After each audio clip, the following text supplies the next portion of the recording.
Welcome to What's the Point? I'm Bill Ellis. Each week I talk with people about the moments that shape them, the choices that change them, and what those stories might spark in you. So with that said, let's get into today's conversation. Hi, and welcome to What's the Point? I'm Bill Ellis, and this is where we take time to explore what shapes us, what pulls us forward, and what we're really searching for underneath the choices we make. Today's conversation is about family, work, and the decision to live differently, not as an idea, but as something that has to be carried through real life. It's about the gap between intention and experience, and what gets revealed when change doesn't unfold the way we imagined. My guest today is David Schnurman. David is an entrepreneur, the founder of Lawline. He's a podcast host and an author. His podcast is Lawyers Who Learn, where he explores how people learn, grow, and navigate change over time. He's also the author of 11 Suitcases, a memoir that reflects on moving his family abroad and what that experience changed. We'll touch on the book, but more importantly, we'll explore the questions underneath it. How decisions get made inside families, how time feels when children are growing up, and what remains unfinished even when life looks full from the outside. David, welcome. I kind of want to learn all those answers myself. I'm excited to hear what I say.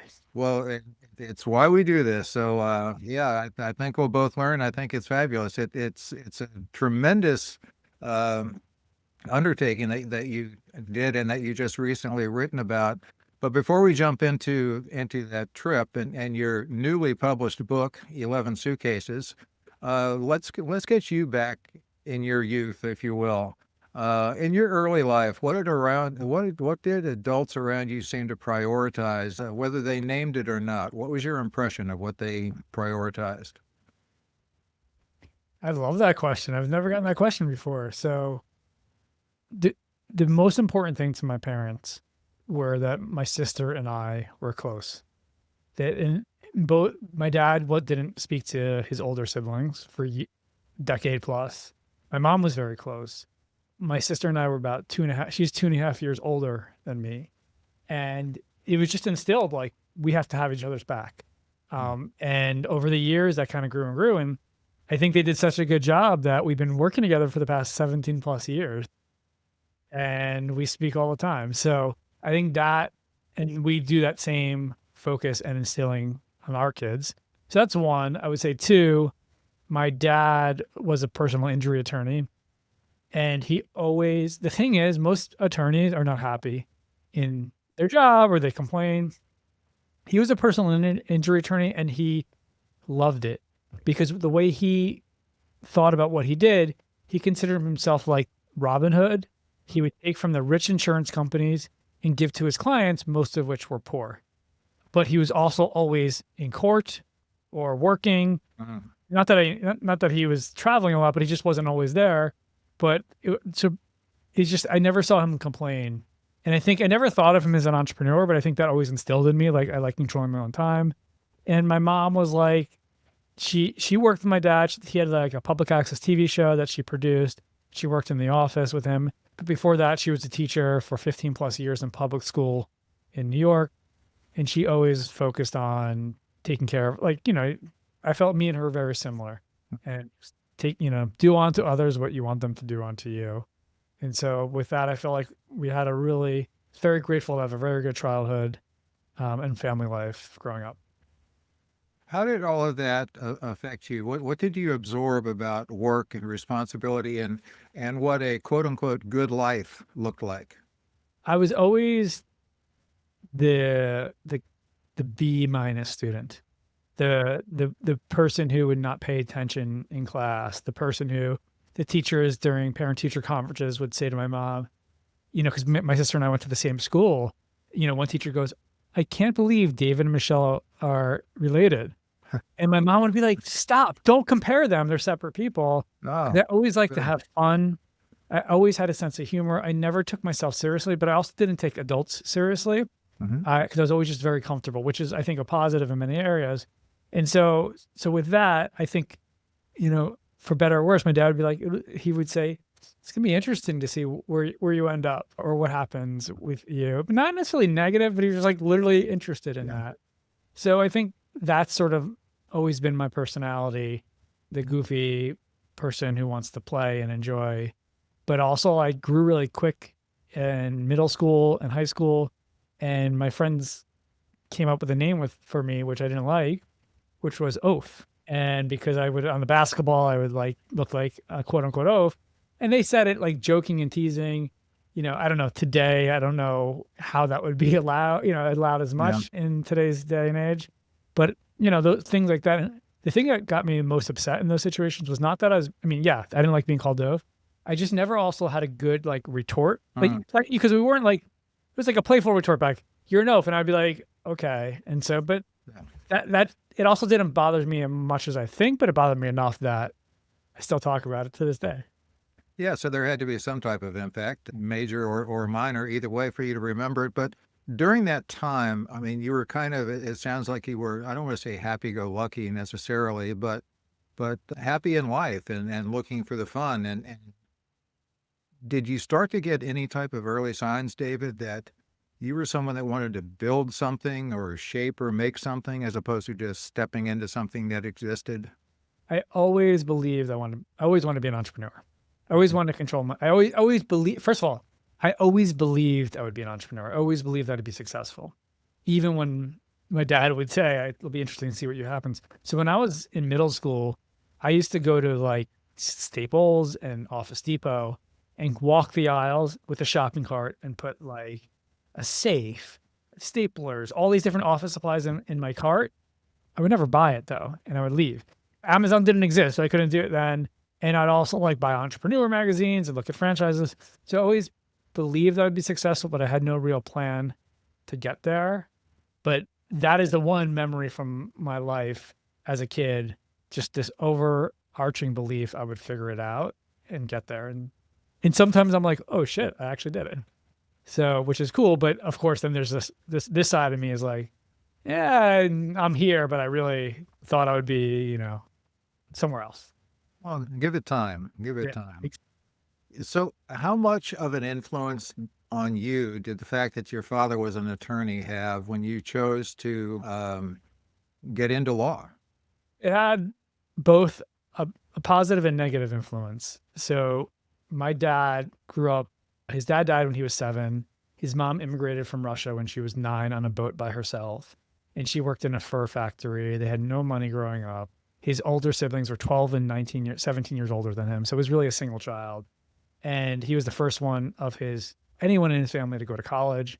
And then, of course, law school. He barely made it to law school. He ended up driving a taxi throughout. My point with saying all that, it was law school that gave him the career that made that took him from lower class, lower income to upper middle, right? Mm-hmm. And so he wanted to make sure his kids were set up. So all he ever said to us was, you should go to law school. That's the right path. And for some reason, when your parents push that on you, it's for at least for me, it was the last thing I wanted to do. Certainly being the last thing I wanted to do is be a personal injury attorney. So I went into sales after college. And I think in 5 or 6 years, I was in like 4 or 5 sales jobs. And then I became a real estate broker. And when I studied for the real estate exam to become the broker, that was the first moment I was like, oh my God, I really enjoyed the studying for it and learning about that. And between that, 9/11, realizing I needed to do something in my life because I was like, we were in New York City. I was definitely impacted by that. And then realizing I wanted to have a career for the next 20 years and have an impact and not just be in sales. That's when I was like 20, what was I then? 24. I was like, that's when I decided to go to law school and apply. So at that point, did law represent your future? Did it represent security? What did the profession of law represent to you? It's hard to know exactly my moment, but it was security. Like there was no shot in my mind that I thought going to law school, I wouldn't, on the output of that, be a lawyer at a law firm for the next 20 years. Like it's like how I actually was able, and just even thinking about this moment, I don't think I've really had this conversation in the way we're talking.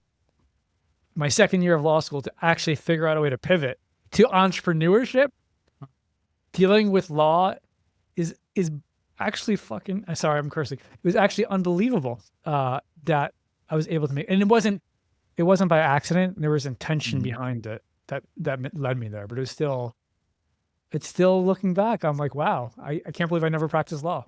So what did law give you that you didn't expect? It wasn't that what law gave me, it was what happened in law school. So my second to third year of law school, I still had the entrepreneur bug, but something happened. I, just like in school, you're told you need to apply to everything for your resume. So when you get a job, you look like you're accomplished. So one of the things I tried to apply for was something called moot court. It's mock trials, mock judges. You go against somebody else, and you have competitions with other schools. I went through the trial, the competition to become part of the team, and I won. It was the day they were letting everybody in. They invited me to the ceremony. They were calling everybody up, and it ended. And I'm sitting there next to my wife. I'm like, Kelly, they didn't call my name. What's going on? I was like, no problem. They just forgot to put my name on the list. I went up to the organizer at the end. They said, oh, no problem. You guys just forgot to call me at the end. And she looks at me and looks at her list. She goes, oh my God, I am so sorry. We made a mistake. You actually didn't make the team, and somebody was supposed to notify you yesterday. Oh. I'm like, and I'm still thinking, okay, it's a student-run organization. No problem. I'm already here. They're going to let me on. I'm like, I understand, but I'm here. I was told this, just let me on, and they wouldn't do it. I remember I left the school and I just started bawling on the street because I just had this vision. I was like, I'm in moot court. I'm really good at speaking. I'm going to go out there. I just saw myself within 5 years in the corner office at a law firm, and now this network that I wanted to join was gone. So I built my own network. I did what I wanted to do. I took this camera that I got from my honeymoon, because I just got married in 2006, and I started a public access TV show, which was free in Manhattan. And I started interviewing people like this on TV or in their office, asking them how they started their business, what were some of the things the traits that they had, and how they were able to actually then run the business successfully. I was desperately seeking the magic answer. Within a year, I had a year and a half left of how to start my own business before I had to, I guess, practice law. Okay. And just to go to the opposite of that, was there anything that you getting into law school and studying for those 3+ years, is there anything that it quietly took away from you or delayed? Definitely not, because I was in sales, and so I don't think continuing in sales was the right path for me. In fact, I enjoyed school. I'm running the largest online education business for lawyers. So I love lifelong learning. I love growth. I love all of that. I don't like tests. I don't like studying. I don't like going through the motions. I just like learning new things and having conversations with others about them. So there were things that I really enjoyed about school, and there were things that I didn't. I, believe it or not, enjoyed studying for the bar exam. It was 12 hours a day in Starbucks for 3 months, going through it. I was dreaming about taking the answers. It was just the craziest thing. But your mind I've never felt my mind so sharp when it's like working out. When you're just studying all day and then someone has a conversation with you, you just feel like you're so alert and so right. And I seek that all the time in my life. And you know when I feel that the best? Right now. When I'm having a conversation with somebody, either I'm interviewing them and they're interviewing me on a topic that's important and engaging, that is when I feel my best, when I'm either giving answers or hearing what you're saying and listening intently, right, and asking you the next question. I could live there all day, and hopefully others will be able to hear this conversation and get value. That's what gives me my energy. I love that.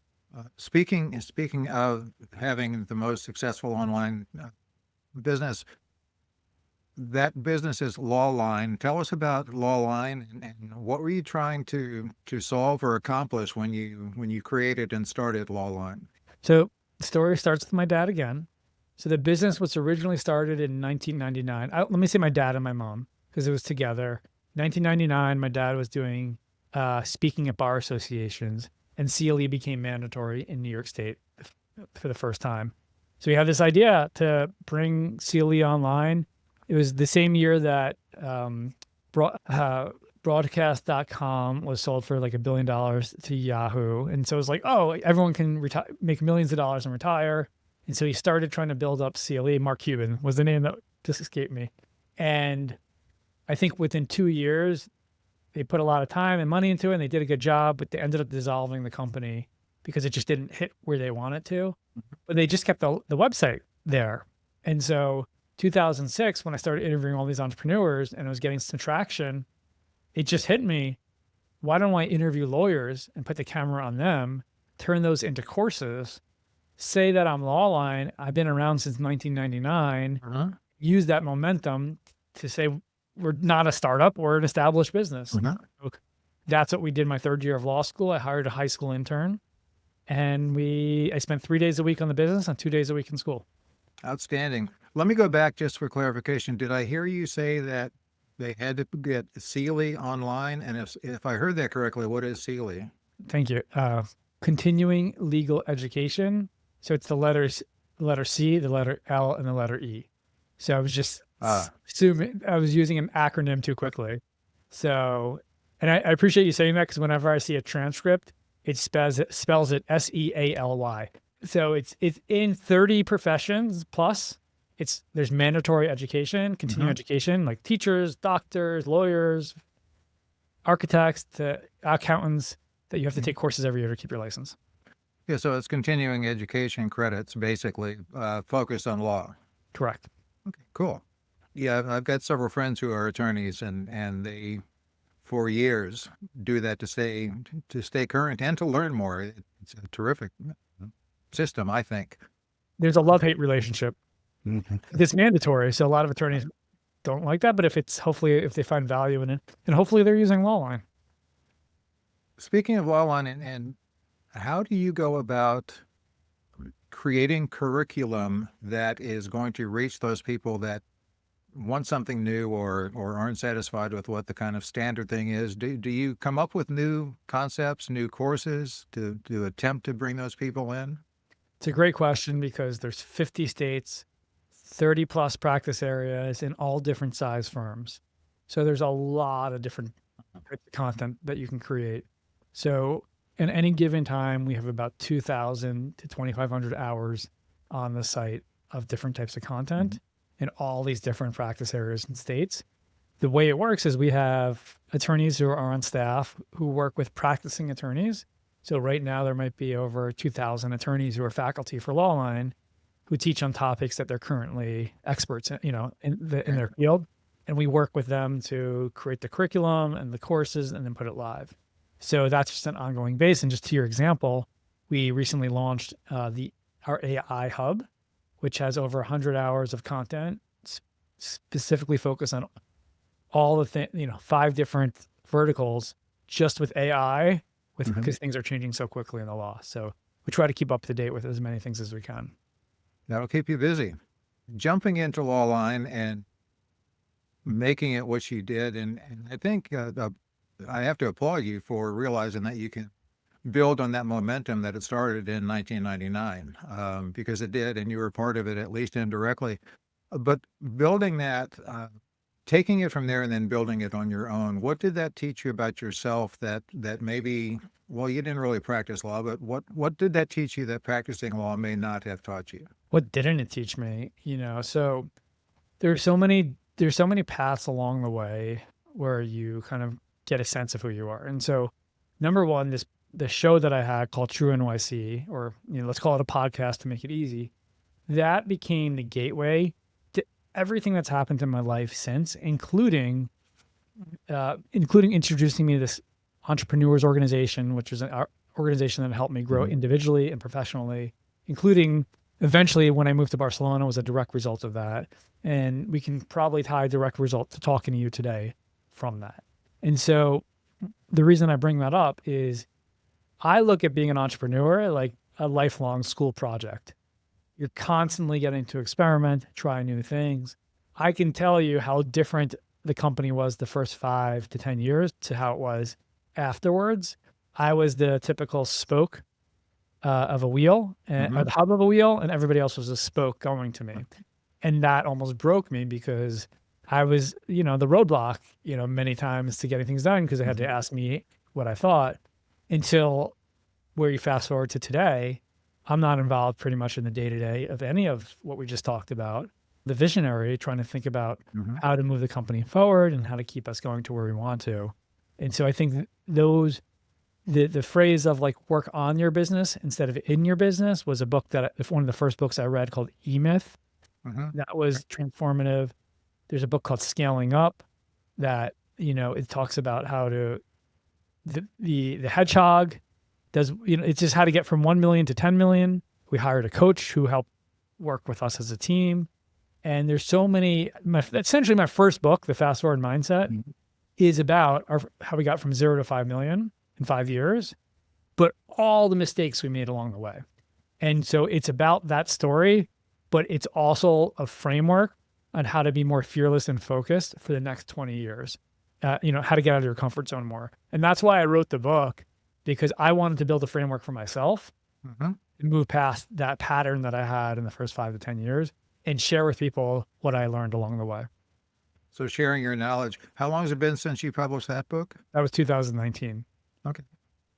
We're going to start to move towards your current release book, but to do that, let me segue back to, we talked about your family of origin, your folks and your sister. Let's talk about your current family. You mentioned that you got married in 06, if I heard correctly, Correct. and you now have 3 children? Yes. Got married in 06, but my wife is my college sweetheart. So we've known each other since 1997 We've been dating since 1997. And we have 3 kids. Our twins are seniors in high school right now. So it's actually, when we talk a little bit more about like our journey, I didn't mean for it to take 5 years to write the book since we got back to Barcelona, but it's actually perfect timing because we're about to go through another transition in our life. Mhm. And my youngest is 12 years old. So he's in 7th grade. And family and spending time with your family and the ups and downs is, of course, the most, like when you hear people on their deathbeds or, people in hospice say, the top 3 things people say to me before they died is 1, I wish I lived a life that I wanted to live and not for somebody else. Mm-hmm. Number 2, I wish I spent more time with my family. Right. And number 3, I wish I traveled more in some form of that. Right. And so those are the things that I focus on. After this podcast, I'm going to see my 12-year-old's basketball game. And I've made, for me, that's fun and great. Yeah. And like, that's what I love to do, because what am I going to remember in 10 years? That I was on the computer for another 2 hours, or that I watched as many of his games as I could have in person? Well, I would think that you might want to remember me, but I in think reality, I don't even think I'll remember you. I think we'll still be in touch. So I'm looking forward to that. I hope so. I would like that very much. So I've got a whole bunch of questions here, and I'm going to try to kind of bundle them and let you take it and run with it because they're all interrelated. Okay. Leading to, you talked about how you've evolved in business, how you took yourself out of the role of being the hub and you let other people make decisions and move things along. When it comes to your family, how did decisions get made? And what do those moments kind of reveal about how the whole family relates to each other? Well, as my kids will say, my wife, Kelly, is the boss of the family. And they'll ask me questions to placate me, but they're like, we're asking you so you feel good, but we're just waiting for what mom will say is the answer. And she really is.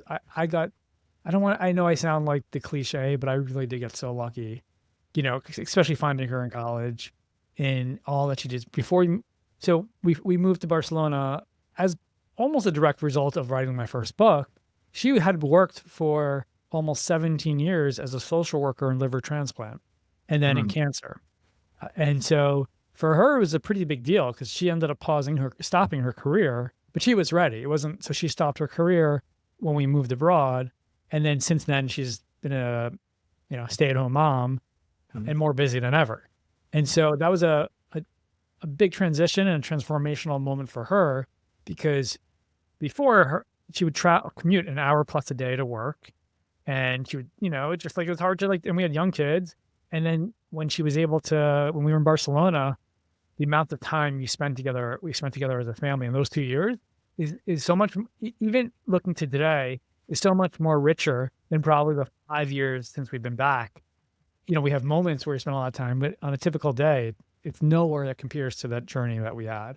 And that's one of the reasons why I wrote the book, because I wanted to share and show with people how important time is with your family, but also to share and show with them it's never too late to make a change and shift your direction, to take a leap and move to another country or to do something different, but you don't have to be stuck in the rut of the routine that midlife brings.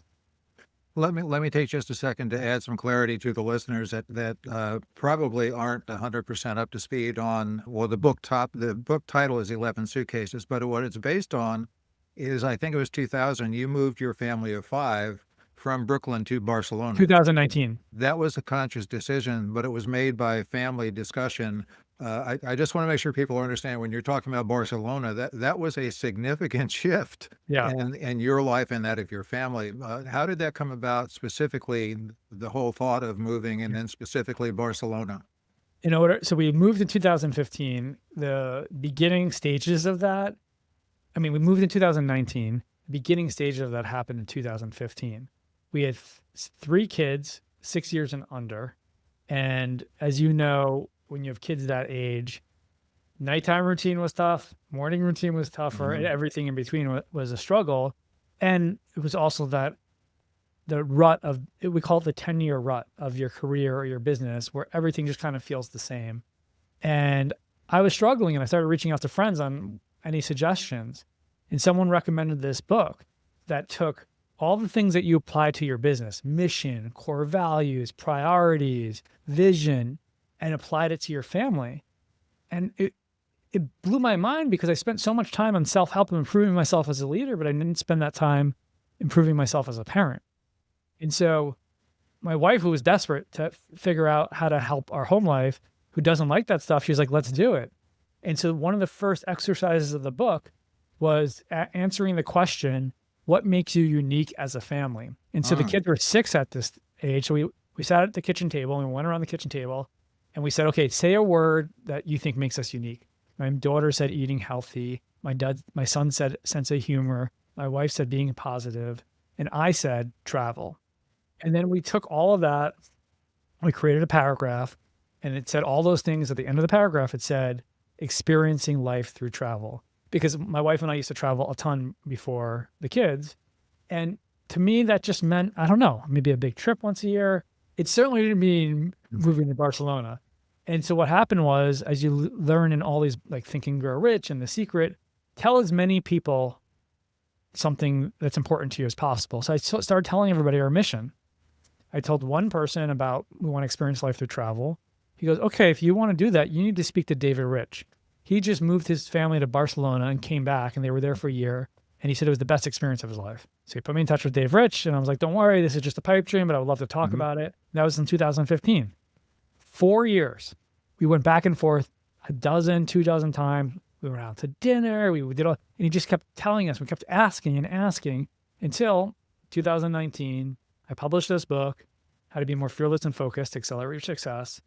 And I remember talking to my wife. I'm like, got to eat my own dog food here. Like, we got to either we got to do it or stop talking about it. And at the same time, the twins were going from leaving elementary school and going to middle school. So they had to leave their school anyway. So my wife goes, well, why don't we just apply to a school in Barcelona where David Rich's kids went to and see what happens? And that was how we made the family decision, the beginning stages, to move to Barcelona. And the kids were probably excited. Or curious, at least. So at this stage, Jonah was 5 and the twins were 10. They were excited for sure. I would say they were excited and open to it. And they could have been negative and against it, but they were excited for the possibility of what that could lead, and they were leaving school anyway. So in their credit, they were excited to go, even though, they were certainly, as we were, nervous underneath for sure. When you made that decision, when you suddenly said, we've been talking 5 years, we need to do it or not do it, did part of that, David, start to become a reality to you because you felt that time for you was less open-ended and maybe becoming more finite, or is that not a factor at that point? There's no question that moment when the kids were, all their friends were going to different schools. So what you don't want to, it's really tough to bring kids out. When you're ready in a new school, they start middle school, it'd be tougher to bring them out. So it did feel like It's either now or never, honestly. Mhm. Because then you're going to wait till high school, and then it's too late. So it did feel like a very finite moment to make it happen. Okay.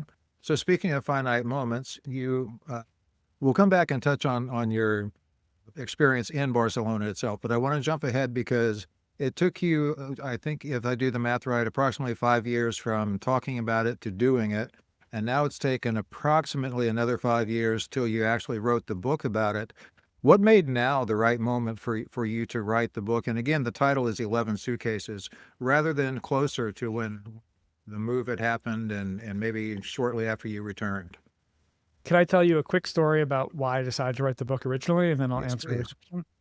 So when I arrived in Barcelona, I started journaling about the experiences, and then I decided to create a blog and a social media and share that daily about what we were going through, mainly for our family and friends, but very quickly it expanded to people I'd never met before. One of the people who started reading the blog was this guy, Joe Jacoby. He was a 1992 Barcelona Olympic athlete in kayaking, and he was now a coach, but he still lived in Barcelona because he loved it so much. He reached out to me and says, "Can I meet you in person? I would love to talk." I said, "Of course." So we sit down and he goes, "I want to tell you, I've been reading your blog and it's just unbelievable." He goes, "What you're doing is you have created a shift in your life. You've taken a leap, and most people don't think that's possible." And he said, "Can I share with you an analogy that I share with my clients?" I go, "Of course." He goes, "When people are younger, they feel like a kayak on a river. They can easily turn around, go in any direction. Then they turn into a race boat, and they can still move around, then a yacht, and then a bigger boat until they're in their midlife, and they feel like they're a cargo ship going down a river, and they can't turn at all, and they can't go too fast or move backwards." He goes, "But you were able to turn your ship and move to Barcelona and get out of your routine. And other people need to see that that's possible. But you sharing your story gives them that inspiration to do it." And I so, love that analogy, by the way. And yeah, it's yeah, just amazing. I almost named titled my book to that, but I didn't want that's his thing. And so, like, it really set with me a month later because I had a forum that I met with every month. I said, "Guys, I've decided I'm going to turn my journals into a book." I thought I was going to do it that year. Mm-hmm. This thing, I don't know if you heard, called COVID happened while we were there. So that was actually the reason we ended up staying 2 years. It was only supposed to be a year. So COVID happened. My thoughts of writing the book at that point completely stopped. Mhm. Like it was survival and just dealing with the day to day. We get back, you get distracted by life, and there's a culture shock to get back. I started writing it. I rewrote it 4 or 5 times. And what happened was every time I would show it to somebody, they would say, "This is a travel log. This is not a book." Mm. And so I just had to restart it over and over again until finally I cut out 70% of that first year because you can't tell them everything. But if you want to know the truth of what really got me to restart it, in May of 2024, my mom passed away suddenly. Very close to my mom, I was telling you from the beginning, and it was not expected. And her and my dad got to visit us while we were in Spain. And she had cancer twice before and it came back fast. And it was just a miracle that she was able to visit us. I don't know why, but I just felt, and she was very pivotal in helping me with my first book. I just felt this connection that if I work on my book and I publish it, I will feel closer to my mom. And that was the drive that said, I'm getting this done. That's pretty powerful. And isn't it something how when we least expect it, we get a motivation that, again, was completely unexpected? My condolences for the loss of your mother. I know what it's like to lose a parent, especially when you're close, and that's something that stays with us. But as you were writing, were there anything that surprised you about what had stayed with you, or from that time, or during that period of all the rewriting, did you gain more insights from the experience? No question about it. This is how I knew it was, for me at least, it was a good thing to do, especially as the book started coming to shape. When when you write a book, you have to reread it. I probably read it 30 times, 40 times over. And I loved every single time because I was able to relive these experiences that are in the past that were unbelievable transformational life, moments with my kids, each one of them. And so we as a family have completely, what I say is, rebuilt our operating system since Barcelona. Again, the kids were young, so we didn't necessarily have one, but we do now. And when I look back to what is that operating system today and what does that mean? So is one, we did things with intention. We created a rallying cry and what makes us unique as a family. And we put it out there into the world. We want to live our life through travel. We get there. I haven't told you this story yet, but we did things with intention, and we can get into that in a minute, but I don't want to get into that story just yet, of what the first year was going to look like. And there was a lot of overcoming fear and all that stuff. But mainly the big vision of living life through travel, what does that do? It allowed us to spend so much more time together as a family. It allowed us to grow together. Because when you go to Morocco and Switzerland and all over the country, the world, and try the different things you've never done before, the kids aren't like, they're excited to go, but it's not all sunshine and rainbows. There's 50% screaming and struggling, and packing 11 suitcases isn't easy. Packing on these trips, like everything falls apart. Like nothing goes smoothly always. If it was hard at home, it's even harder going somewhere else. But since we've been back, it's the kids who now ask, when is our next experiences? What is our next adventure? And to me, the kids who ask, when is our next adventure, will be the adults who ask, what's holding me? What will be next in my life? What will stop me now? And so we just came back from Argentina and lots of other places, but we do these trips that give our kids more experiences than just 7 days at a beach.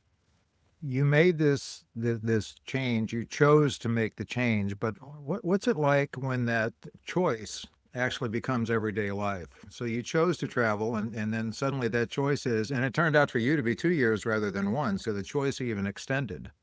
It's a great question. And I don't want to be one of those people who's like, well, in my book, but I do talk about that in the book because the way I do it, it's a memoir in present tense. And so in the January chapter is when I realize where that becomes prevalent to me, because we get there in August, and August to December, is like our first 3 months, right? So it's like everything's new and different. It's when we came back from our vacation, you came back, it almost feels more like regular life in Brooklyn. You drop the kids out of school, you do work, you go to the gym, you come home. And I didn't feel like a native, but I also didn't feel like a tourist anymore. So it was this weird sort of world where it's just a reminder, like the grass isn't always greener. Like you can go in Barcelona, it was nicer. Don't get me wrong, but it was still the same thing, the same struggles that you're running away from show up wherever you are. The routine and struggle with what to do with the business or your life or parenting challenges. Those are all present. So it did show up, and I think it's a good thing that it showed up. So what strikes me, David, is that taking what you just said is also one of the greatest lessons that we all get from travel. And you and I have spoken about this prior to the recording. What we learn traveling is the similarity in people worldwide. So when you say that it struck you as loosely feeling like you're back in Brooklyn because you're taking the kids to school, you're going to work, you're going to the gym, that's everyday life that everyone across the world kind of lives. So that similarity and the learning of similarities, it has to be really enlightening to your children. Have they expressed anything, or do they show you anything in that regard? I remember about 2 months into moving there, I was walking with my daughter and I asked her, how has the move been for you? Like, what's it been like? And she goes, I remember thinking moving to Barcelona was going to be much harder than I thought. Like, I thought it was going to be much more challenging, and it's actually much easier than I anticipated. And I said, I know, me too. And I go, what is it that show you for other things that you think are going to be hard? And she goes, well, I guess that means other things that I think are going to be hard are going to be easier than they are too. And I think that was it. It was just like we moved there, and people are people. And people were from all over Europe, all over the world, and it was everyone just trying to get to know each other and have fun and live a good life. So, and there's the expat community was, of course, really strong. And I didn't anticipate that. I knew there's expat community, but I didn't anticipate how strong WhatsApp would be and building that sense of community. And it gave me insight, especially now being back in Brooklyn. I'm surrounded by expats from other countries all over.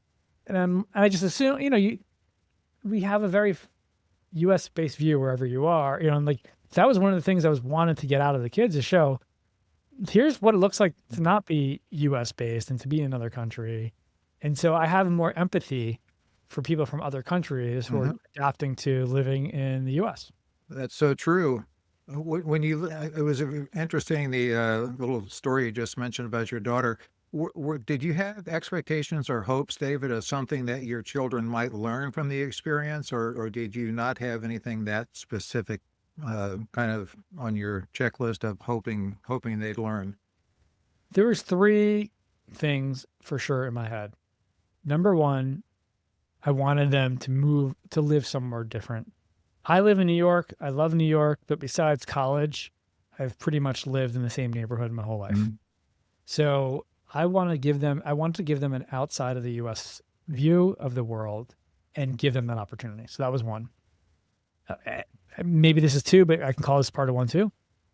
Learning a new language, right? Like, not only we could have moved to an English-speaking country. I just thought it's more interesting to do it enough. And you get so humble, especially when people don't speak your language. They didn't speak English, and you're not in the U.S. and you're just trying to work. And so that I love that. So that was one.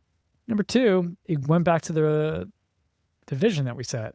I wanted them to see what it was like to travel and to do new things and to experience different cultures. And we would, every weekend almost in the beginning, we would go to another country for the weekend. And when you go away in the weekend in Europe, at least then, the tickets are like $50 on these flights. So it was easy, it was cheap, it was fun. So that was two. And then three was, I wanted to open up their eyes to meet new kids from different cultures. Like, I just wanted to see what that was like. And I think all those were the three things that I wanted. And then, of course, COVID hit, and there's a whole nother thing, because it is like you move across the world or to Europe to be able to expand your horizons. And at least for the first almost 3 months of COVID, our kids were not legally allowed to leave the apartment. It was the strictest lockdown in Europe, in the West. And so it became a whole other lesson of figuring out how to find yourself in that moment in a different country with a lot else going on. Are there benefits from that or anything else on the trip that you really haven't really started to recognize it, except through the value of hindsight, reflection? Well, there's benefits that I recognize on the trip, but so I don't want to answer that question because that is not the question that you asked. So in terms of go for it if you want, that's fine. I will, because fine, I'll do that and I'll see what seeps in, because I think it's only grown since. Thank you. When we first got there, it was a little bit tough to adapt. Dinners didn't start till 9 p.m. Siesta was real. It was 6-hour jet lag. We couldn't even unpack. It was a lot. School hadn't started yet. And I started to feel like an imposter. I would meet these people and be like, oh yeah, they're from England, but they just lived in Morocco and now they're here. Someone was in Hong Kong, but now they're going, they're going to Italy, then they're in Barcelona, and they'll see what's next. And they were like, where are you from? Where have you recently traveled? I'm like, I came from Brooklyn, and we are just from Brooklyn. And so even but things changed about a month into it. We were at a new parents event for the school, and the dean comes up and gives a speech. And he goes, when you're here, you're going to be invited to a lot of new things, to trips with friends, to WhatsApp groups, to experiences, to different play dates for your kids. And you have one job. Your job is to say yes. Say yes to these new experiences, to travel and to meet new people and to do things you wouldn't do, because that is the magic of why you are here. And it just reframed my mind, because I was thinking, as he was saying that, all the times in Brooklyn, when I say no, and people are like, oh, do you want to get together? I'm like, well, maybe in 4 months on this Saturday. And so right away, we're like, okay, let's say yes. And like, I remember like 3 days later, there was like a museum tour for new parents. Normally, I would 100% have said, no way, that's not for me. But I'm like, I guess I have to say yes. I go to that. We actually enjoyed it. We went out to lunch with another couple who ended up becoming some of our best friends on the entire experience there. And so I can repeat that over and over and over again. So you asked me on reflection, that is something that whenever we want to say no, whenever we want to say like, maybe late, like maybe we shouldn't do this, especially with a trip. Maybe this is gonna be too tough, or maybe later, or I don't know. We reshift our thinking to say yes, because we realize it's mostly fear and doubt that prevent us from wanting to fly to New Zealand, which we did last year, to be 17 hours in coach and then explore and then do 5 different flights over there and other experiences like that. So that is certainly something that we keep reiterating with our kids. That strikes me that it ties back, David, to one of the earlier questions about realizing that there was a time when you realized your time was less open-ended and a little bit more finite. I think that's true in a lot of the experiences that you talk about. We get opportunities, and if we don't say yes, we may not get that opportunity again. I think that's a brilliant lesson. Are there things, anything, several things that still feel unresolved for you when you think about that time? So we were only supposed to be there for a year. Mm-hmm. And then as the summer was coming along and, we got out of lockdown and we were trying to figure out what to do, we looked to the US and we knew what we were told is school would be completely remote the next full year. And we were told in Spain, it would be in person. So for us, that was enough to make the decision to stay. And then they were supposed to go to sleepaway camp and that was canceled. So we ended up spending the summer going to the Costa Brava, which is a beautiful area north of Barcelona, and then to France and other areas. And it was such a unique time because there was no tourists. It was just us and locals. Like, it's never going to happen again, right? Unless there's another crazy pandemic. And so then we stayed another year and we traveled. And the part that is a little bit unresolved is we almost stayed a third year. But for different reasons, we came back. My son wanted to come back. Our parents were guilting us. They got into a school here. And so sometimes we have friends who decided actually to stay there permanently. And so we've been back 5 years. They're still there. And they moved with us at the same time. And so it's just so weird. Like, to us, it's a memory in the back of our experience. For them, it's their life. And so I do wonder if there's another move abroad sooner than later. I'll tell you this, I'd say half a dozen families that I know, especially most while we were there, had left Barcelona, moved back to the US, and then within a couple of years, they couldn't readjust to the culture here, and they moved back to Barcelona. And that was their happiness. We've been here 5 years. We're very happy. We love our neighborhood. We love our friends. But I'm somebody who doesn't like routine. And I think maybe this theme of every 5 years, something big, and publishing this book, maybe it's not a coincidence. 5 years later, I published the book and pushing myself to the next level. So I think there's more travel. I think how can we accelerate travel more will be in our future. Well, a few more things. Thank you for your time, David.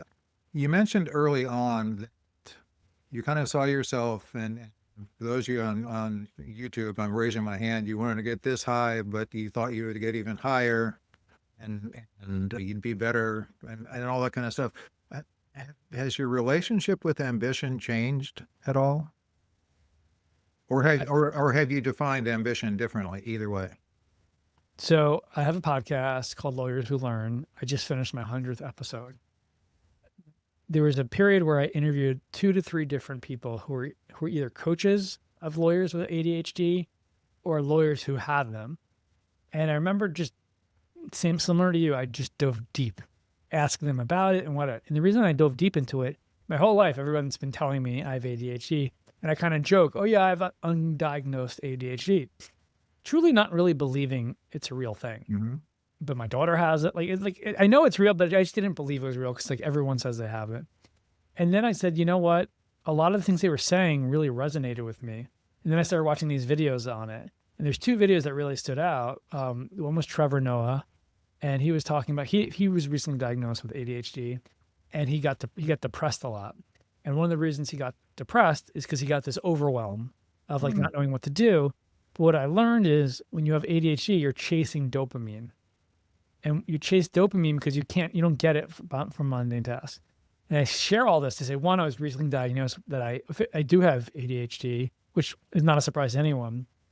And the reason that's important to answer your question is, one, I'm actually able to give myself more grace for like how when I say I should be where I want to be or whatever, I recognize, things that I thought were weaknesses of mine are some form of ADHD.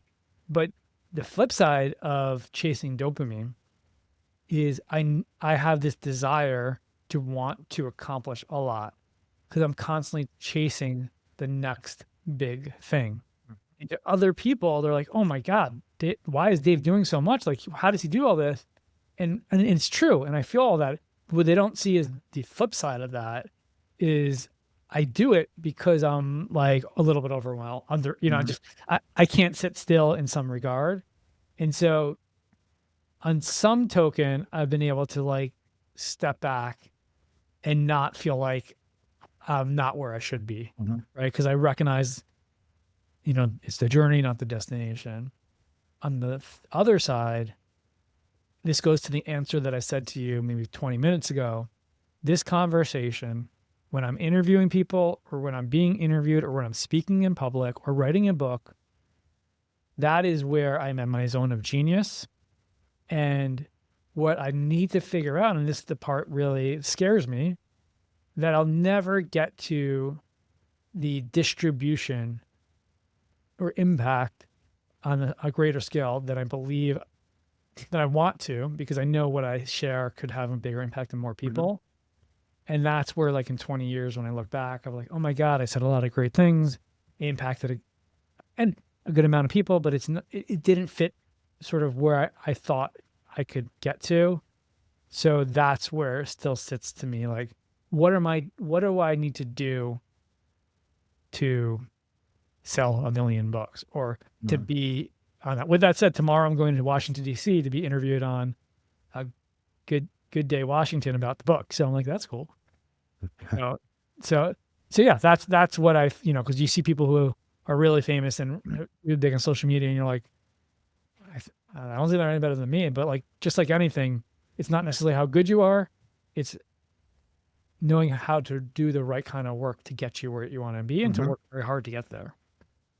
Let me give you one of my own insights, if I may, David, and that is a lot of the influence that people have, and in particular, I'm going to talk about you, is going to be very hard to quantify because the metrics might not be there. But when you talk about how many people you believe that you can and could and arguably should help, you have no idea the number of seeds that you've already planted. You have no idea the number of lives that you're going to impact by sharing your time and experience with me today and my listeners, and I'm grateful for that. So we plant seeds, we don't know when they're going to sprout, and there's a good chance in 20 years you're not going to have any clue how many of those seeds have sprouted, and in turn the ripple effect of that. So yeah, it's nice to have those hard metrics that you can count 1 million books, but you may have already touched 1 million lives. You just don't know. One more question for you. Two more questions. Can I say one thing to that? Oh, please do. I love that. Thank you. And I'll say the flip side of that. So often you're focused on the million, right? But I could tell you the most important lives to affect are the two components. One, obviously your family and your kids. And I feel really good about how they've grown. And secondly, my team. We have about 35 full-time people. We have an amazing culture. We have rotating 4-day work weeks. We have a great work-life balance. We have people who've been here 10, 15 years plus. And that is the impact that you can have the most effect on.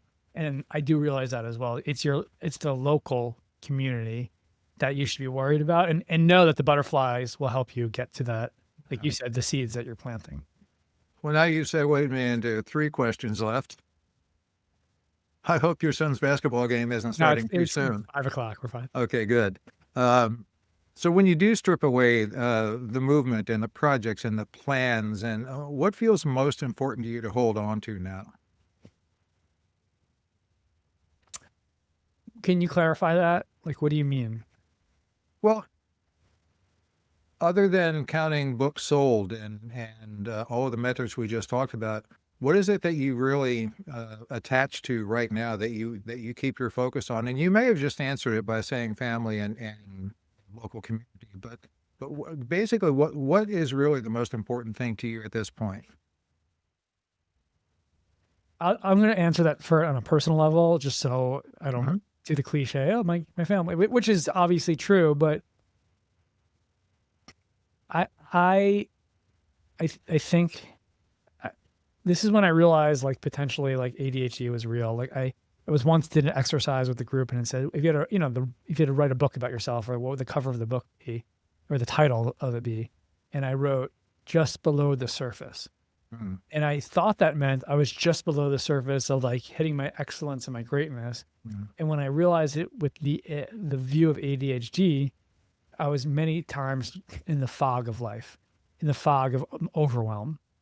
And I chase moments of clarity and excellence and learning, education. And I find I'm in my zone from 7 a.m. to 12 p.m. if I'm silent, on myself. mhm. And when I'm with others and talking like this, it could be any time, as long as I have enough sleep. So I'm just going to keep saying the same thing over again. I just need to figure out on a greater scale how to have conversations with the right people, whether public speaking, whether it's or conversations in the written word, where I can keep helping one person at a time Mhm. with what I've learned and what is needed. Because I think now more than ever, I I interviewed somebody yesterday who is in his 69 years old. At 43, he was in perfect shape, except he was stressed as a lawyer. He had a heart attack. Mm. He had a heart attack from stress, not from bad eating.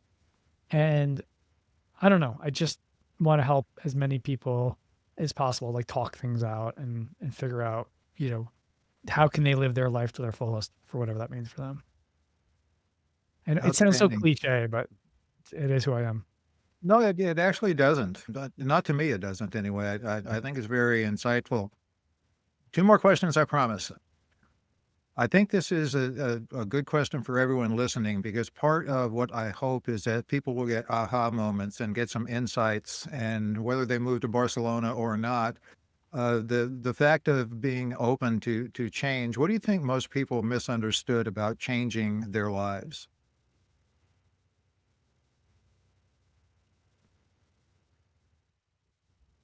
So I'll start with the reason I wrote the book. Many people, especially when you have kids and especially when you're in midlife, think it's too late to make a big change. Whether it's moving to another country, whether it's quitting your job, whether it's becoming a traveling family, whether it's writing a book, or starting a new hobby, becoming a better parent. They're just stuck in their routine. Mm. And so the first thing I would say, if you're a family, sit down at your kitchen table and write down what is unique about you and do the same exercise and see where that leads off, and then just focus a little bit on your core values. And so like the second thing I would say is changing is not one big thing that you do at once. It's, at least for us, and many times over, I've heard from other people, it's taking many smaller steps that keep inching you forward, almost like a frog in boiling water before you notice it's Yeah. going. And then how we ended up moving is we told people we made the decision of change before we did. Sometimes that works. Sometimes it's not a good thing, because for that we were already there. But like where I don't like that is, like, let's say you're going to run a marathon and you start telling everyone you're going to run a marathon. Where I think that can backfire is people are like, oh my God, congratulations, that's great. Psychologically, you've already gotten all the accolades, Mhm. and it's harder to have that Wow. motivation. So when I ran my first marathon in 2013 and 12, and I had never run more than a 5K, I did it with a friend of mine. We didn't tell anybody until like my family and my wife, and Yeah. nobody else until like the week before. And that was a really important component of like not needing external validation to do something. And it's really hard. It's really hard to try to do something without telling people. Yeah, that's a great point. I hadn't thought of that before. I appreciate you sharing that. Final question, I promise. And this is the question every guest gets asked. And I know you've listened to a few episodes, so you might know it's coming. But in the context of everything you live, everything you've said, everything you've written, David Schnurman, what's the point? So it's, first of all, I didn't ever get to the end, so I never heard that. Surprise. No, so I love it. Can I ask a qualifying question? Absolutely. When you say what's the point, and I know you're going to say however you want to read it, but just like of life, of your day to day, of like tell me how you like think of that question, like when you ask it to people. Normally, I do, and you're going to say it's cliche, and it probably is, but normally I do throw it to the guest and say however you interpret it. But in this case, since you've asked for something more specific, I'm very happy to give it to you. And that is, what's the point that you would love the listeners to take away from this?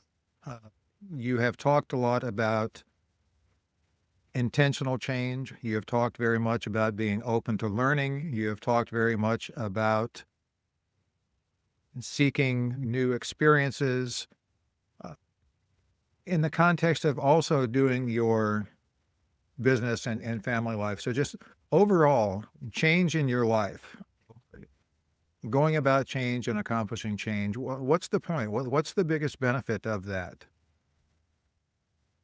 I'm going to answer it try to not go to like repeat what I've said a couple different times, because I'll go a little bit differently. And I might have said this once.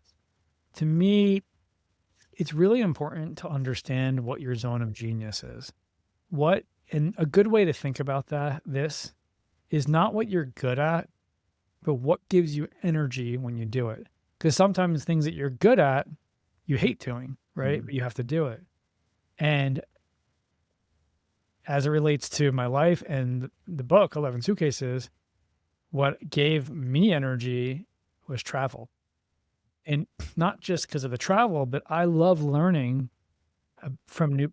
You know what the number one person I love to talk to is? I'm just gonna put it out. Like, I mean, can you guess for a second? And my kids hate me. That's the hint. My kids hate me. But the number one person I love to ask questions to. I'm going to just go conservative and say your wife. My Uber driver. Ah. So Okay. I love, because anybody who's an Uber or a taxi driver, I respect them so much. It's such a hard job. And most of them are from a different country. Many of them had higher professions at that country. But even if somebody's an Uber driver, almost every one of them is working 1 to 2 jobs, has a completely different lifestyle than my family has. And I love diving deep into learning about who they are as individuals and what makes them tick. Most people in an Uber just want to sit there and be silent. I want to understand who this person is and how they came into where they are and what makes and who they are. And so every single person has a story, and uncovering that story is my zone of genius. And so what's the point for you, the listener, is understand what gives you energy. Where do you look to where you spend most of your time? Are you talking to the Uber driver too? Or what are you doing when you're not doing the day-to-day? And figure out how to make that what is unique about you and your mission to make small steps to move more in that direction. Well, thank you, David, for the entire talk and for that point in particular. I love the phrase that you've used multiple times, discovering our zone of genius, because I think we all have a zone of genius, and it's up to us to find it. So to our listeners, I hope this episode gives you space to think about the choices you've made, the choices you might make, the ones you're considering, and what you're really hoping they'll give you. So embrace the thought of change. Think about being that kayak going up the river as opposed to the great big ocean liner in the river. That's a great analogy. David, thank you so much for your time, for your insight, and best of luck. I can't wait to get the book, 11 Suitcases, and get more detail about that trip. Bill, thank you so much. And you did not disappoint. You are such a great questioner. It's unbelievable. Like, it's just so refreshing when somebody really listens and asks good questions. So I really appreciate that. So thank you. I appreciate that. Thank you so much, David. Bye. Bye. Thanks for listening to What's the Point? If this conversation meant something to you, we hope you'll follow the show and share it with someone who might also benefit from it. And if you know a guest with a story worth exploring, send me a message, bill@billellis.com. I'd love to hear from you, and I look forward to seeing you next time.